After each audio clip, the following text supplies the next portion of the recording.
in the earlier part we discussed that कि expenses are the smaller payments. Expenses are the smaller payments unless we categorize the expenditure. Okay, जब तक हम expenditure को categorise नहीं करते हैं तो एक्सपेंसेस क्या होता है, एक छोटा खर्चा होता है, छोटा पेमेंट होता है, कम टाइम के लिए बेनिफिट देता है। पर जब हम कैटेगराइज करते हैं तो एक्सपेंडिचर सिर्फ एक ऐसा खर्चा नहीं बचता जो कि बड़े पैमाने पे क्या था, एक्सपेंडिचर को कैटेगराइज किया जाता है। देखो मैंने आपको कैटेगराइज करके आपको समझाया भी, एग्जांपल भी लिया। अब मैं आपको और एक चीज बताता हूँ जिससे आपको आसानी होगी कि हमने कैटेगराइज क्यों किया।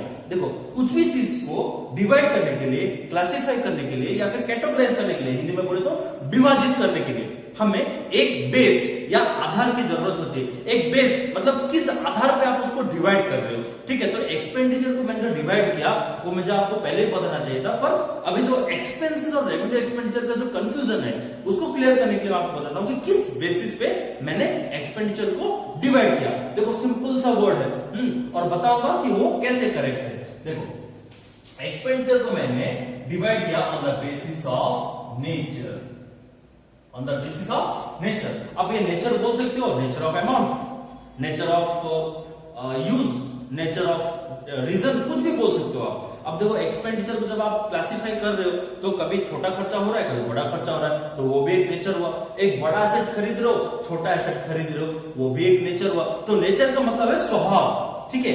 कौन से स्वभाव में आप वो खर्चा कर रहे हो। अभी मैं एक पेन खरीदने जाऊंगा तो उसका नेचर अलग है, वो छोटा खर्चा है। अभी मैं एक मोटरसाइकिल खरीदने जाऊंगा तो उसका नेचर अलग है, स्वभाव अलग है कि नहीं, ठीक है। तो जो मैंने आपसे पूछा कि expenses is same as revenue expenditure or different, तो answer is expenses is revenue expenditure only, simple सी बात है। unless you categorize the expenditure into two parts, unless you categorize the expenditure into two parts on a certain basis, then expenses are the smaller payments and expenditure is a larger payment. Expenses give benefit for a shorter period of time and expenditure gives benefit for a longer period of time. Expenses are daily routine expenses or daily routine payments. Expenditures are made to create big properties. Now, when you categorize the expenditure, what kind of expenditure it would be? On the basis of nature. Okay, तो expenditure को अगर स्वभाव या nature के base पे हम divide करें, विभाजित करें या क्लासिफाई करें तो क्या होगा, छोटा खर्चा, बड़ा खर्चा, छोटा एसेट, बड़ा एसेट, कम टाइम, ज्यादा टाइम, यही होते ना। तो इनको हम नेचर नहीं बोल सकते। These are all the nature what the expenditure is all speaking about, ठीक है। तो अब क्या हुआ, अब जब एक्सपेंडिचर को हम क्लासिफाई कर रहे हैं on the basis of nature तो वो दो तरह के हुए। अभी तक तो हम देख रहे हैं कि ये दो तरह के हुए, ठीक है, on the basis of nature.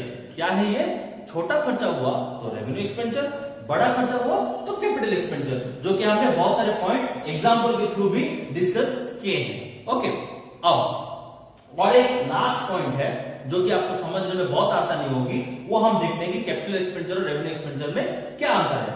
Last point, अब देखो कैपिटल एक्सपेंडिचर जबकि मैंने नेचर बताया आपको तो क्या लगता है, what does it sound that capital expenditure are made continuously, frequently, every time, yes or no? No. And what about revenue expenditure? Is revenue expenditure are made daily? Is it made frequently or it is made continuously? The answer is yes. तो ये है हमारा अगला differentiation, ठीक है। That capital expenditure जबकि एक बड़ा खर्चा है तो रोज रोज तो नहीं खर्च करेंगे, मतलब मैं रोज तो बिल्डिंग नहीं खरीदूंगा, रोज तो प्लांट नहीं खरीदूंगा, रोज तो मोटरसाइकिल नहीं खरीदूंगा, ठीक है। और रेवेन्यू खर्चा क्या है, डेली पेमेंट या फिर मंथली पेमेंट या फिर ईयरली पेमेंट। अब सैलरी हर महीने देनी पड़ेगी, इंश्योरेंस हर साल, हर क्वार्टरली, हर हाफ ईयरली, हर मंथली देना पड़ेगा, इंटरेस्ट हर महीने देना पड़ेगा, डिविडेंड हर ईयरली मिलता है, मतलब इक्वल और less then one accounting year, जैसे कि मैंने लिखा हुआ है, ठीक है। जो बेनिफिट होता है या जो खर्चा होता है अगर वो अकाउंटिंग ईयर से कम या एक अकाउंटिंग ईयर के लिए होता है तो उसको ही रेवेन्यू एक्सपेंडिचर बोलते हैं। तो इससे क्या बात समझ में आती है कि कैपिटल एक्सपेंडिचर कंटिन्यूअस नहीं होता है, वो नॉन कंटिन्यूअस होता है, नॉन फ्रीक्वेंट होता है। पर रेवेन्यू एक्सपेंडिचर जो है वो कंटिन्यूअस पेमेंट होता है, चाहे वो मंथली हो, ईयरली हो, हाफ ईयरली हो, क्वार्टरली हो, ठीक है। तो continuous, non continuous, frequent, non frequent, इसको एक टर्म में हम एक्सप्लेन करते हैं। Capital expenditures are usually non recurring in nature. क्या बोला गया उसको, नॉन रिकरिंग इन नेचर। अब रिकरिंग का मतलब वही जो मैंने अभी आपको बताया, रिकरिंग का मतलब होता है कंटिन्यूस या फिर फ्रीक्वेंट। तो नॉन रिकरिंग मतलब क्या हुआ, नॉन कंटिन्यूस हुआ।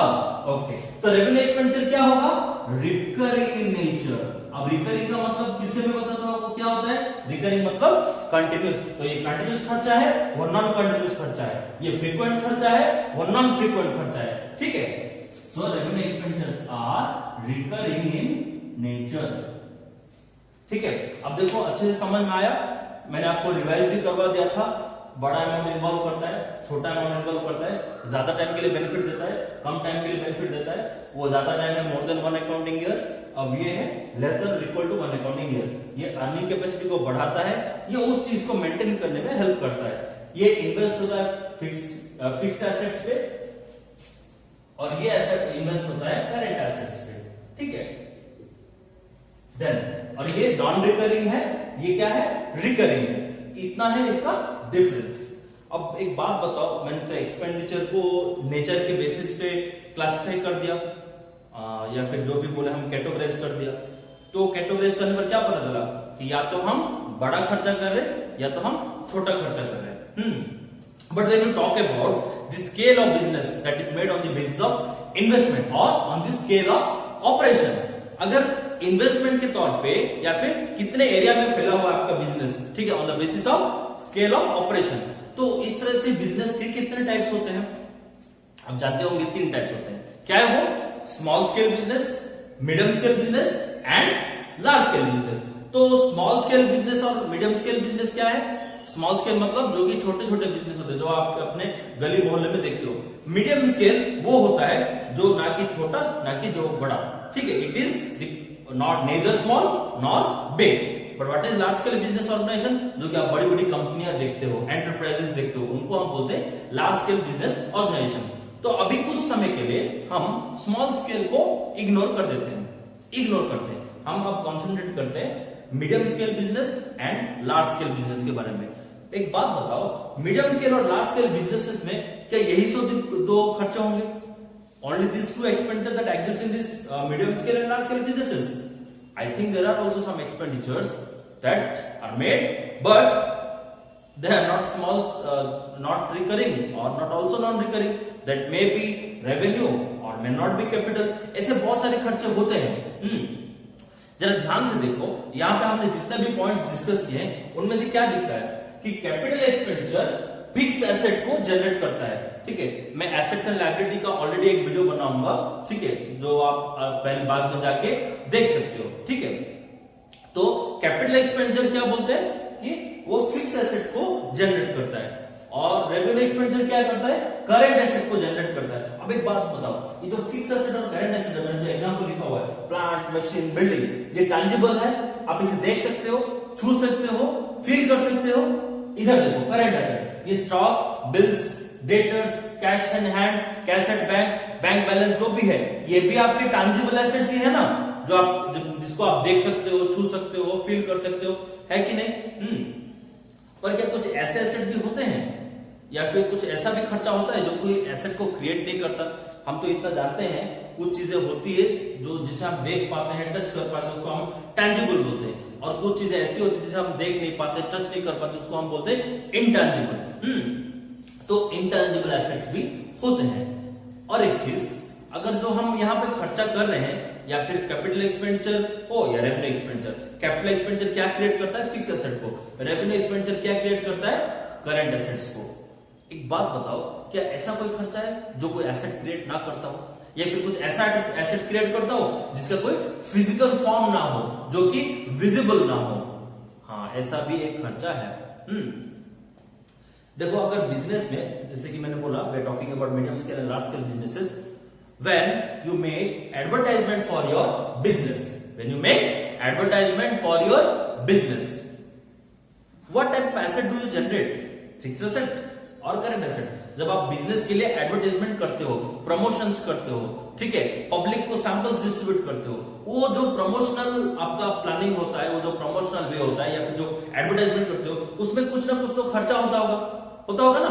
तो उन खर्चों को आप क्या बोलोगे, कैपिटल एक्सपेंडिचर और रेवेन्यू एक्सपेंडिचर, क्या बोलोगे? क्या वो बड़ा खर्चा है? हो सकता है। क्या वो छोटा खर्चा है? हो सकता है।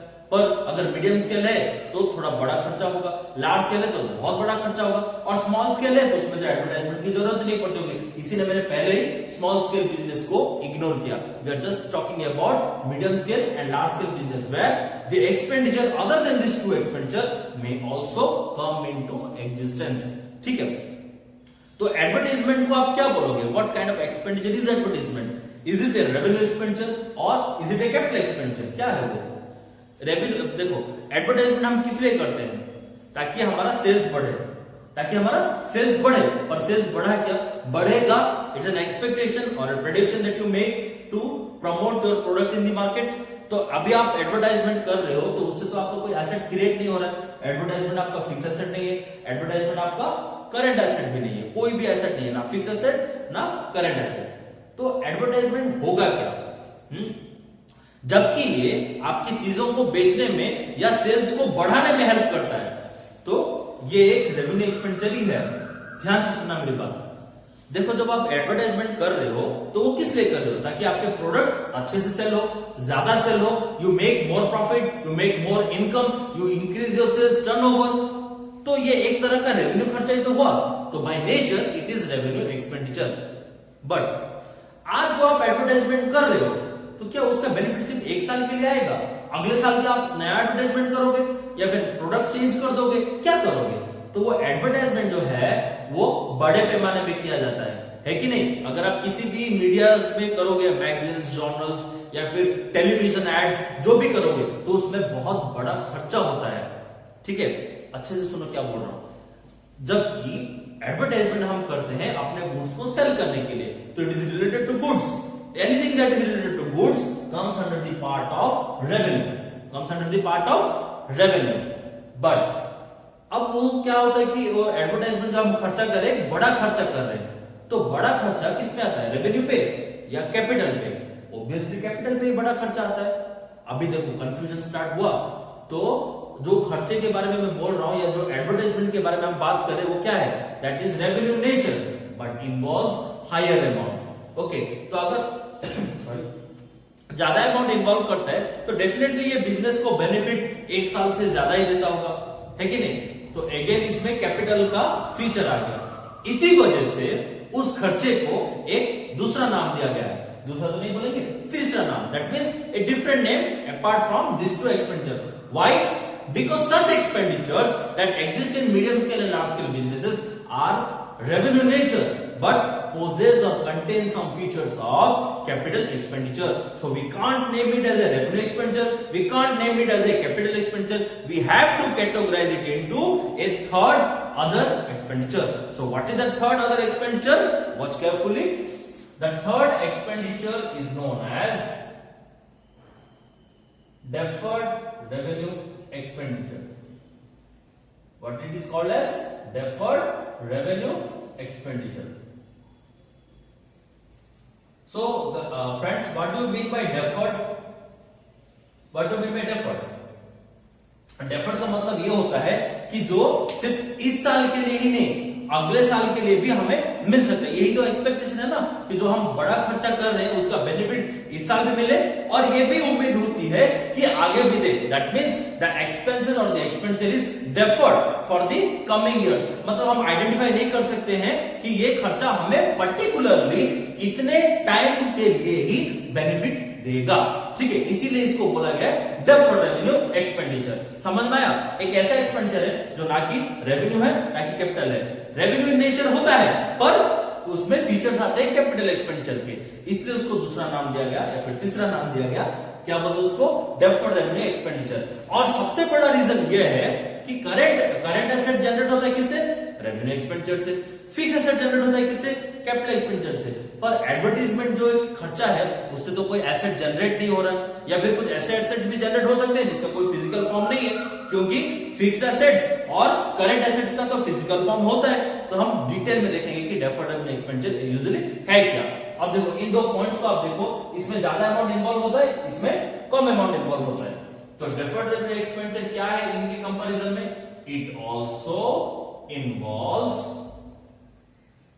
Larger amount. अभी मैंने आपको बताया, अगर आप कोई मीडियम स्केल बिजनेस कर रहे हो या लार्ज स्केल बिजनेस कर रहे हो तो ऑब्वियसली वो स्मॉल स्केल बिजनेस के कंपैरिजन में एक बड़ा खर्चा ही होगा। अब एडवर्टाइजमेंट का मतलब ये तो नहीं है कि आप सिर्फ पैम्पलेट डिस्ट्रीब्यूट कर दोगे, it involves A bigger amount. ठीक है, अगर आप किसी बिजनेस को एडवर्टाइज कर रहे हो तो ऑब्वियसली वो एक बड़ा एंटरप्राइज होगा, और एक बड़ा एंटरप्राइज है, ठीक है, नॉट बिगर बट एक बड़ा एंटरप्राइज है, तो उसके लिए आप एडवर्टाइजमेंट करोगे तो ऑब्वियसली उसमें ज्यादा खर्चा लगेगा। It doesn't take a smaller amount to advertise और promote your product in the market, it usually takes generally a bigger amount to produce or promote your product in the market. Okay, so promotions and publicity expenses are usually high. तो ये ज्यादा amount involve किया। Next, अब ये longer period के लिए benefit करता है, ये शॉर्टर पीरियड के लिए बेनिफिट करता है, तो इसमें हम क्या लिखेंगे? लॉन्गर तो नहीं लिख सकते, शॉर्टर भी नहीं लिख सकते, तो एक ऐसा नाम देना पड़ेगा जो दोनों से अलग हो। उसमें हम क्या लिखेंगे? It benefits for a medium term, benefits for a medium term period.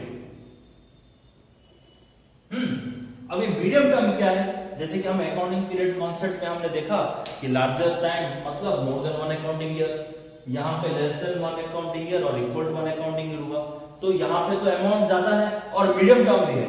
अब हम कैपिटल एक्सपेंडिचर को अच्छे से देखते हैं कि उसका टाइम पीरियड क्या होता है।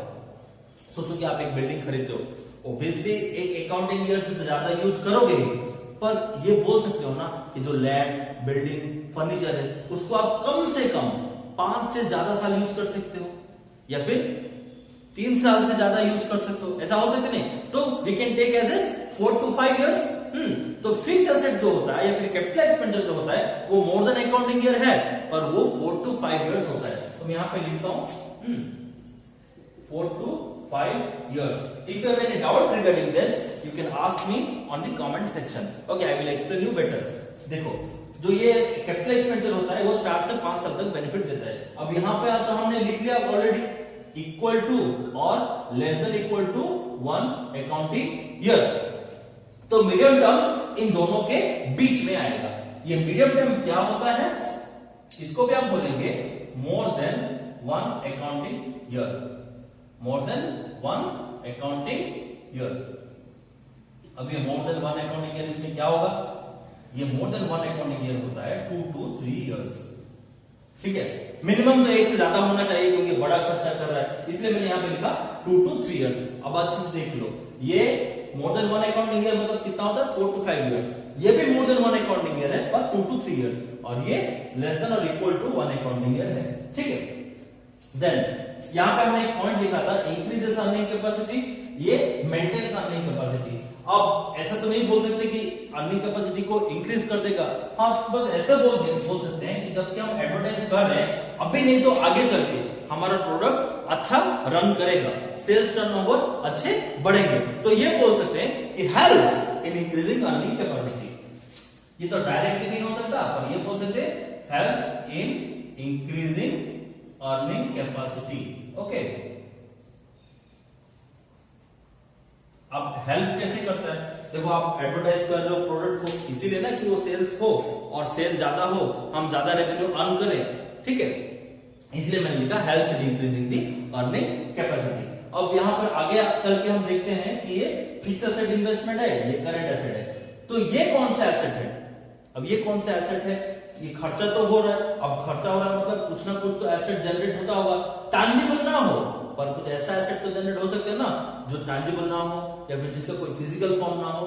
यस, उसको भी कुछ नाम दिया गया है, उसको बोलते हैं हम फिक्टिटिव एसेट, पर हम उसको फिक्टिटिव एसेट इन्वेस्टमेंट नहीं बोलेंगे, उसको सिर्फ यही बोलेंगे जनरेट्स फिक्टिटियस एसेट्स। ठीक है, अब फिक्टिटिव एसेट्स इंटैंजिबल एसेट से थोड़ा अलग होता है। इंटैंजिबल एसेट मतलब ये देखो, ये सब होता है टैंजिबल एसेट्स। इंटैंजिबल एसेट वो होता है जो कि लॉन्गर टाइम पीरियड के लिए बेनिफिट देता है, जैसे गुडविल, पेटेंट राइट, कॉपीराइट, जो कि आपने इंटैंजिबल रियल अकाउंट में पढ़ा होगा। ठीक है, फंडामेंटल्स में। फिक्टिटिव एसेट थोड़ा अलग होता है, ये भी इनविजिबल ही होता है, इसका भी फिजिकल फॉर्म नहीं होता है, पर जैसे कि मैंने बोला ये मीडियम टर्म के लिए होता है, ज्यादा टाइम के लिए नहीं होता, ना कि कम टाइम के लिए, ये मीडियम टर्म के लिए होता है। अब देखो, जैसे सबसे बड़ा एग्जांपल इसका मैंने क्या बताया फिक्टिटिव एसेट का? एडवर्टाइजमेंट। ठीक है, एडवर्टाइजमेंट एक डेफर्ड रेवेन्यू एक्सपेंडिचर है, और क्या हो सकता है इसमें? Preliminary expenses. क्या बोलते हैं इसको, प्रिलिमिनरी एक्सपेंसेस और पब्लिसिटी एक्सपेंसेस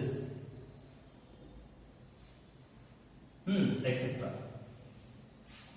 फिक्टिव एसेट क्या होता है, फिक्टिव एसेट होता है एडवर्टाइजमेंट, प्रिलिमिनरी एक्सपेंसेस और पब्लिसिटी एक्सपेंसेस। तो डेफर्ड रेवेन्यू एक्सपेंडिचर क्या जनरेट करता है, फिक्टिव एसेट। और फिक्टिव एसेट क्या होता है, एक ऐसा एसेट जो कि टैंजिबल नहीं है, पर हम उसको इंटेंजिबल भी नहीं बोलेंगे, वो एक ऐसा एसेट है जिसका कोई फिजिकल फॉर्म नहीं होता है। तो उसको क्या बोलते हैं, एडवर्टाइजमेंट, प्रिलिमिनरी एक्सपेंसेस और any promotional expenses that comes under the part of deferred revenue expenditure. क्योंकि प्रमोशनल एक्सपेंसेस बड़े पैमाने पे किए जाते हैं और ना तो वो कैपिटल होता है ना रेवेन्यू। ठीक है, अब लास्ट पॉइंट ये है नॉन रिकरिंग, ये है रिकरिंग। तो ये क्या होगा, एडवर्टाइजमेंट हम तो डेली नहीं करेंगे क्योंकि वो भी बड़ा खर्चा है, तो ये भी नॉन रिकरिंग इन नेचर है। ठीक है, जैसे कि मैंने पहले ही आपको बताया कि ये एक्सपेंडिचर आपका रेवेन्यू इन नेचर है। Deferred expenditure is revenue in nature. हम इसके नाम में ही है डेफर्ड एक्सपेंडिचर। खर्चा तो रेवेन्यू अर्न करने के लिए हो रहा है, पर कितने टाइम के लिए मिलेगा वो नहीं जानते, इसलिए इसका नाम पड़ा डेफर्ड। ठीक है, अब देखो ये बड़ा अमाउंट इन्वॉल्व करता है तो more than 1 accounting year benefit देगा। अब वो मोर देन 1 अकाउंटिंग ईयर क्या है, मीडियम टर्म है। ये 4 to 5 इयर्स है, ये 2 to 3 इयर्स है, और ये लेस देन और इक्वल टू 1 अकाउंटिंग ईयर है। जबकि हम प्रोडक्ट को सेल करने के लिए, सेल बढ़ाने के लिए कर रहे हैं, तो ऑब्वियसली हमारे अर्निंग कैपेसिटी को इंक्रीज करने में हेल्प करेगा। देन ये क्या जनरेट करता है, फिक्टिव एसेट, एक एसेट जिसका कोई फिजिकल फॉर्म नहीं होता है। तो वो क्या है, advertisement, preliminary expenses, any other promotional expenses. सबसे इंपॉर्टेंट बात, जबकि ये बड़ा खर्चा है तो नॉन कंटिन्यूस या नॉन फ्रीक्वेंट खर्चा होगा, वैसे ही ये भी नॉन रिकरिंग है और ये भी नॉन रिकरिंग है। तो आज के लिए बस इतना ही, आगे हम डिस्कस करेंगे for more details. Please stay tuned to our next video. This is what the all type of expenditure is all about. If you have any doubt, please don't hesitate and ask me in the comment section. Thank you.